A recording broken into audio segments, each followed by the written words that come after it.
आप सभी को जय मसीह की। मेरा नाम आराधना भारती है। आप देख रहे हैं यीशु लाइव प्रेयर चैनल के माध्यम से प्रभु के मीठे वचनों और पवित्र नामों में मैं आप सभी का स्वागत करती हूं। इस सुंदर से सुबह के लिए और प्रभु का बहुत बहुत धन्यवाद करती हूं। पिता परमेश्वर प्रभु यीशु मसीह के नाम से आमीन। आइए चलते हैं वचन की ओर। प्रभु का वचन है, मैं तुझे संभाले रहूँगा, कर्ज श्राप दुख से छुटकारा दूंगा। तो हे मेरे प्रिय भाई बहनों, हमें प्रार्थना करनी चाहिए, प्रभु पर विश्वास रखना चाहिए।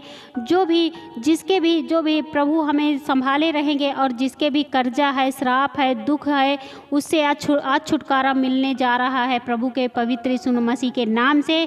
तो इस प्रार्थना को जरूर सुने, इस वचन को जरूर सुने और इस वचन को, प्रार्थना को ग्रहण कीजिए। मन से, दिल से, पूरे मन, सच्चे मन से प्रार्थना कीजिए। प्रभु आपको कर्ज से, श्राप से, दुख से छुटकारा देंगे और सभी चीज़ों से आप छुटकारा पाने जा रहे हैं प्रभु के पवित्र यीशु मसीह के नाम से आमीन। आइए चलते हैं वचन की ओर। प्रभु का पहला वचन है पौलुस हमें रोमियो से है, अध्याय 1 का 8वां वचन है। पौलुस हमें चेतावनी देता है कि प्रेम को छोड़कर किसी भी बात में किसी के कर्जदार अर्थात ऋणी ना हो। पौलुस हमें चेतावनी देता है कि प्रेम को छोड़कर किसी भी बात में, किसी भी कर्जदार में वो ऋणी ना हो। मतलब हमें किसी भी चीज़ से कर्जा नहीं लेना। कर्जा बाइबल में बताती है कि कर्जा से, श्राप से आप आज़ाद रहो। प्रेम करो, एक दूसरे से प्रेम करो और स्वस्थ रहो और अच्छे रहो, भले चंगे रहो। तो प्रभु हमें इन सब चीज़ों में देता है और हमें कर्जदार नहीं रहना चाहिए। अगर हमें बाइबल ये भी नहीं बताती है कि आप कर्जा ना लो, क्योंकि बहुत सारी ज़रूरतें होती हैं, ये जीवन में बहुत सारी ज़रूरत होती है जो हम पूरा नहीं कर सकते हैं बिना एक दूसरे से लेन देन से। तो हमें एक दूसरे का लेन देन करना चाहिए, मगर हमेशा उससे बहुत से लोग होते हैं जो ले लेते हैं, कर्जा भूल जाते हैं। तो हमें उसकी चिंता रखनी चाहिए, उसको देना चाहिए, वापस देना चाहिए। क्योंकि बहुत सारे लोग होते हैं जो बताते हैं कि हमसे 1 साल हो गया, 2 साल हो गया, कर्जा लिए हैं, वो दे नहीं रहे हैं। तो हमें ऐसा नहीं करना चाहिए, क्योंकि पवित्र शास्त्र में ऐसा नहीं है। एक दूसरे की मदद करो, हेल्प करो, तो ऐसी मदद करो कि वो कभी भी कह ना सके। तो हमें इस बात की चेतावनी रखनी चाहिए, जो कि इस बात को शक्तिशाली रूप से स्मरण दिलाता है कि परमेश्वर सभी तरह के कर्ज में अरुचि रखता है, जो कि समयबद्ध तरीके से अदा नहीं किए जाते हैं। क्योंकि जो परमेश्वर सभी के तरह से कर्ज से अरुचि रखता है, मतलब उसमें उसकी रुचि नहीं होती है, वह अरुचि रखता है, जो कि समयबद्ध तरीके से अदा नहीं किए जाते हैं। जब वो अरुचि रखता है, जब कोई समयबद्ध, मतलब समय से उसको वापस नहीं करते, उसको अदा नहीं करते हैं, इसलिए वह अरुचि रखता है। तो हमें परमेश्वर पिता के वचनों के तरीके से चलना चाहिए, उनके अनुसार चलना चाहिए, उनकी आज्ञाओं का भय मानना चाहिए और जो भी जिसमें परमेश्वर अरुचि रखता है, हमें उसको नहीं करना चाहिए। और जो भी लेता है, जो भी वो करता है, तो उसे समयबद्ध तरीके से अदा किए जाए। बहुत सारे लोग होते हैं जो परमेश्वर से ही कर्जदार हम होते हैं, जो हम प्रार्थना करते हैं, विनती करते हैं, बोल देते हैं कि हे प्रभु हमें आज चंगा कर दे, प्रभु आज हमें छुटकारा कर दो प्रभु। फिर हम डेली प्रार्थना करेंगे, डेली विनती करेंगे, तो वो फिर भूल जाते हैं, फिर प्रार्थना नहीं करते हैं। तो वो समय से, मतलब यही होता है, परमेश्वर यही कहता है कि कर्ज में वह अरुचि रखता है, जो कि समयबद्ध तरीके से अदा नहीं किए जाते हैं। जो वो कह तो देते हैं लेकिन उसे समय से अदा नहीं करते हैं, इसलिए परमेश्वर कर्ज से अरुचि रखता है। तो हमें जो भी हम कर्जा लें उसे समयबद्ध तरीके से अदा करें और उस परमेश्वर से हमेशा प्रेम रखें और उस पर भरोसा रखें। अगला वचन है भजन संगीता से है, अध्याय 47 का, जो कि देखें ठीक उसी समय बाइबल स्पष्ट रूप से सभी तरह के कर्ज या ऋण के विरुद्ध में कोई आदेश नहीं देती है। बाइबल, मतलब ठीक उसी समय बाइबल स्पष्ट रूप से भी सभी तरह के कर्ज या ऋण के विरुद्ध में कोई आदेश नहीं देती।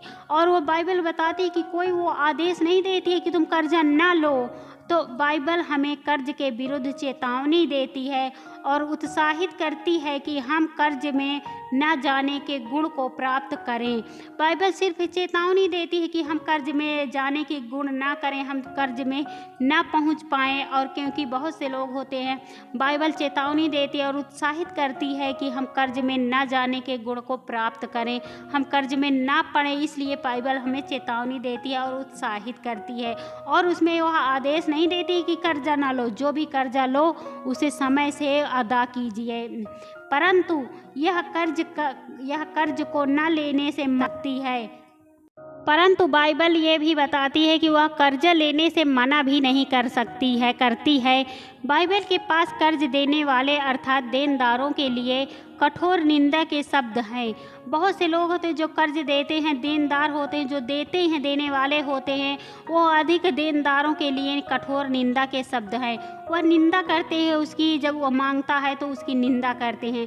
जो उन लोगों का दुरुपयोग करते हैं जिन्होंने उनसे कर्ज लिए हैं, जो उन लोगों का दुरुपयोग करते हैं जिनसे उन्होंने कर्जा लिया है, तो इसलिए परमेश्वर पिता उनसे निराश हो जाते हैं, उनमें उनके प्रति अरुचि हो जाती है। इसलिए हमें परमेश्वर पिता पर पूरा विश्वास रखना चाहिए, भरोसा रखना चाहिए।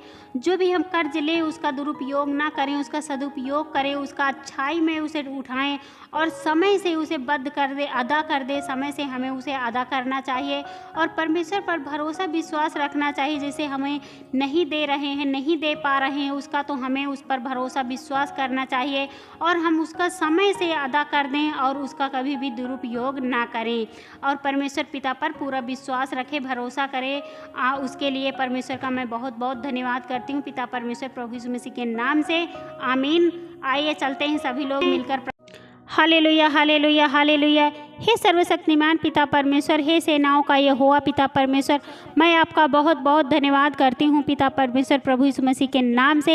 हे प्रभु, मैं आपकी महिमा करती हूँ, आपकी बड़ाई करती हूँ, आपकी प्रशंसा करती हूँ पिता परमेश्वर, क्योंकि आप इसके योग्य हैं पिता परमेश्वर। उसके लिए मैं आपका बहुत बहुत धन्यवाद करती हूँ पिता परमेश्वर प्रभु यीशु मसीह के नाम से। हे प्रभु, मैं आपकी महिमा करती हूँ, आपकी बड़ाई करती हूँ प्रभु। जितने भी आपके बेटे और बेटियाँ, सबकी रक्षा व सुरक्षा करना पिता परमेश्वर, उसके लिए मैं आपका बहुत बहुत धन्यवाद करती हूँ पिता परमेश्वर प्रभु यीशु मसीह के नाम से। हे प्रभु, मैं आपकी महिमा करती हूँ, आपकी बड़ाई करती हूँ। जितने भी आपके बेटे और बेटियाँ जो दुख में हैं, मुसीबत में हैं, विपत्ति में हैं प्रभु, उनकी सहायता कीजिए, उनकी मदद कीजिए प्रभु, क्योंकि आप बहुत करुणामयी है, आप बहुत दयालु हैं, आप उन पर दया करते हैं, उन पर करुणा कीजिए प्रभु।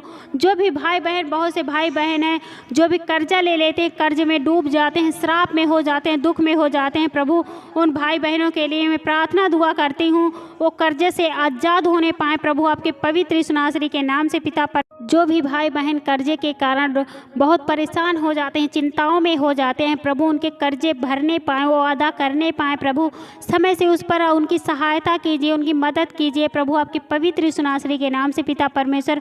उसके लिए मैं आपका बहुत बहुत धन्यवाद करती हूँ पिता परमेश्वर प्रभु यीशु मसीह के नाम से। हे प्रभु, मैं आपकी महिमा करती हूँ, आपकी बड़ाई करती हूँ, आपकी प्रशंसा करती हूँ। बहुत से जो श्रापित हो जाते हैं प्रभु, उनके ऊपर श्राप हो जाता है प्रभु, उन भाई बहनों के लिए मैं प्रार्थना दुआ करती हूँ, वो श्राप से आज़ाद होने पाएँ प्रभु, आपके पवित्र यीशु नासरी के नाम से पिता परमेश्वर। उसके लिए मैं आपका बहुत बहुत धन्यवाद करती हूँ पिता परमेश्वर प्रभु यीशु मसीह के नाम से। हे प्रभु, मैं आपकी महिमा करती हूँ, आपकी बड़ाई करती हूँ, आपकी प्रशंसा करती हूँ प्रभु।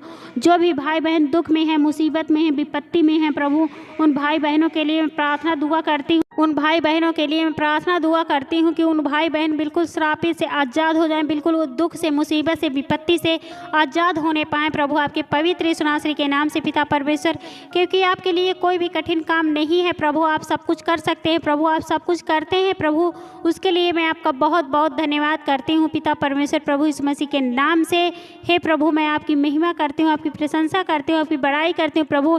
जो भी कर्जे के कारण परेशान हो जाते हैं, बीमारी में पड़ जाते हैं, चिंताओं में पड़ जाते हैं प्रभु, उन भाई बहनों के लिए मैं प्रार्थना दुआ करती हूँ। जो भी बीमारी में हैं, जो भी चिंता के कारण बीमार हो गए, अनेक प्रकार की उनकी बीमारी हो गई है प्रभु, शुगर, बीपी है, टीबी है, लीवर इन्फेक्शन है, टीबी, पथरी है, गांठें हैं, किडनी में प्रॉब्लम है प्रभु, अनेक प्रकार की बीमारियां हैं, घुटने में दर्द है, अचानक शरीर अकड़ने लगता है, जकड़ने लगता है प्रभु, सीने में जलन है प्रभु, पेट में दर्द है, सिर में दर्द है प्रभु, उन भाई बहनों के लिए मैं प्रार्थना दुआ करती हूँ प्रभु। जो भी इनसे पाप हुए हैं, जो भी इनसे गलतियाँ हुई हैं प्रभु, उन्हें क्षमा कीजिए प्रभु, क्योंकि आप क्षमादान है प्रभु। आप बहुत दयालु हैं, आप बहुत करुणामयी हैं प्रभु। इन पर करुणा कीजिए, इन पर दया कीजिए प्रभु, इनके पापों को क्षमा कीजिए, इनकी गलतियों को क्षमा कीजिए प्रभु।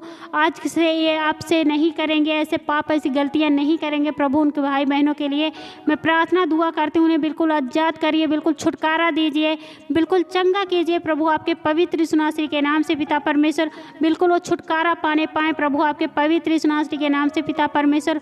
उसके लिए मैं आपका बहुत बहुत धन्यवाद करती हूँ पिता परमेश्वर, प्रभु यीशु मसीह के नाम से।